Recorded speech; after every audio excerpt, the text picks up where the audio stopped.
দেখুন, ভারতীয় জনতা পার্টি চায় এই রাজ্যের জনজাতিদের বিকাশের মাধ্যমে এই রাজ্যের সার্বিক উন্নয়ন সম্ভব।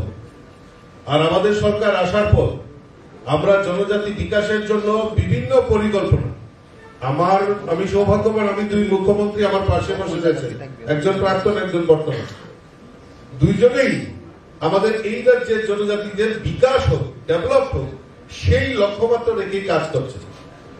আর আজকে যখন আইপিএফটিও আলাদা ত্রিপুরাল্যান্ডের কথা বলেছিল, এই 5 বছরে আমরা একসাথে সরকার আমরা পরিচালনা করেছি, কোথাও একদিনের জন্য আমরা ত্রিপুরাল্যান্ড, আলাদা ত্রিপুরাল্যান্ড নিয়ে আমরা কথা বলি।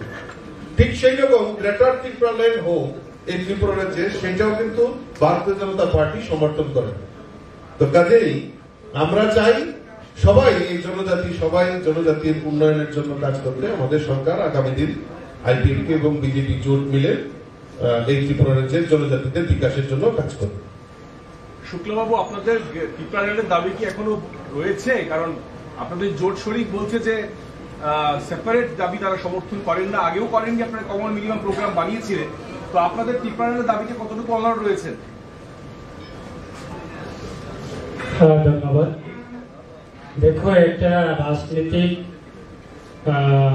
দল হিসাবে আমরা পরিচিত রাজ্যের জনগণের কাছে আমাদের মূল দাবি এবং মূল উদ্দেশ্য আইপিএফটি যখন গঠন হয়েছিল যে আমাদের এডিসি স্বশাসিত জেলা পরিষদকে আমরা ভারতের সংবিধানে আর্টিকেল 2 and 3 দ্বারাই আমরা গণতান্ত্রিক পদ্ধতির মাধ্যমে, রাজনীতিকের মাধ্যমে আমরা রাজ্যের শান্তি সম্প্রীতি রক্ষার মাধ্যমে আমরা আন্দোলন করে এসেছি এবং আগামী দিনে আশা করি আমরা জোট সরকারের মাধ্যমে যেগুলি সমস্যার সমাধান করার জন্য ভারতের প্রধানমন্ত্রী শ্রী নরেন্দ্র মোদী ভাই উনি যেহেতু সহযোগিতা করছে এবং রাজ্যের মুখ্যমন্ত্রী, মাননীয় মুখ্যমন্ত্রী, প্রাক্তন মুখ্যমন্ত্রী, ওরাও আমাদের যে সমস্যা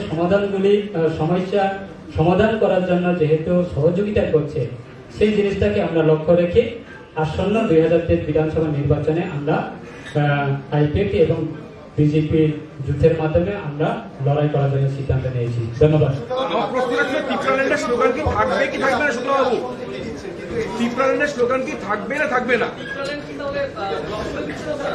শুক্লাবাবু, ত্রিপুরাল্যান্ড কি আপনারা ছেড়ে দিচ্ছেন?